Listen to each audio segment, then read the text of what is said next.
Nagbabalik ang PTV Balita Ngayon. Tiniyak ni Pangulong Ferdinand R. Marcos Jr. na handa ang pamahalaan na tulungan ang mga Pilipinong nais makauwi mula sa Middle East sa gitna ng tumitinding tensyon. Ayon sa Pangulo, gagawan ng paraan kung paano mapapauwi ang mga overseas Filipino workers na nagnanais makabalik sa bansa para matiyak ang kanilang kaligtasan. Patuloy ang koordinasyon ng gobyerno sa mga embahada at kinauukulang ahensya para sa posibleng repatriation at paglatag ng alternatibong ruta kung kinakailangan. Samantala, alamin natin ang ibang balita sa PTV Davao mula kay Jay Lagang. Mayong adlaw, gisugda na pagpangapod-apod og honoraria alang sa mga ustads, imam, apil na ang unom ka mga deputy mayors, consultants ug secretary sa Kidapawan City. Kinisubay sa Moro Code nga baguhay lang giaprubahan sa mong syudad.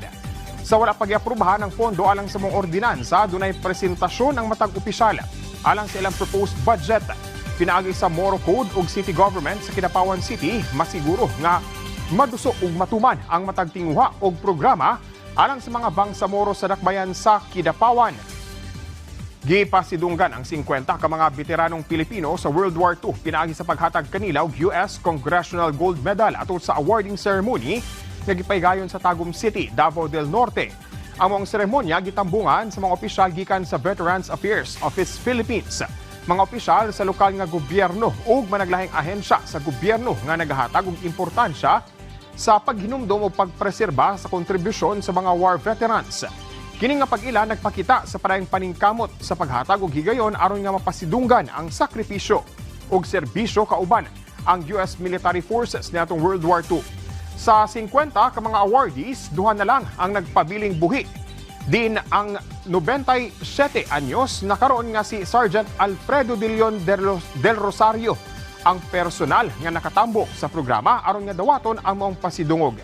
Sumala sa embahada sa Estados Unidos sa Pilipinas, kini nagpakita sa lig-on nga panag-uban sa Estados Unidos ug Pilipinas alang sa kalampuan ug kalinaw. Ug mo kadto ang mga nagunang balita dinhi sa PTV Davao. Ako si Jay Lagang. Mayong adlaw.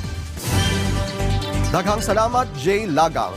At yan ang mga balita sa oras na ito. Para sa iba pang updates, i-follow at i-like kami sa aming social media sites sa @PTVPH. Ako po si Floyd Brenz para sa Pambansang TV sa Bagong Pilipinas.